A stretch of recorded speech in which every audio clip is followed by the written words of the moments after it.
તો અનેક મહત્વના સમાચાર મળી રહ્યા છે। નજર કરીએ મહત્વના સમાચાર પર। ઝેલેન્સ્કી સાથે સીધી વાત નહીં કરે પુતિન। તુર્કીમાં શાંતિ વાર્તા માટે પ્રતિનિધિમંડળ મોકલ્યું છે।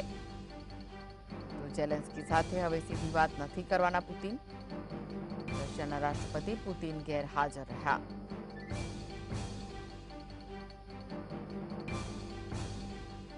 ઝેલેન્સ્કી સાથે સીધી વાત પુતિન નહીં કરે।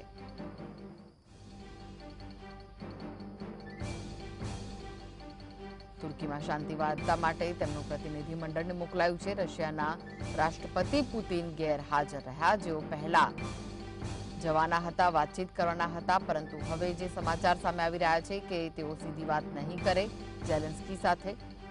તુર્કીમાં શાંતિ વાર્તા માટે પ્રતિનિધિમંડળને મોકલ્યું છે, તે જ હવે ચર્ચા કરશે।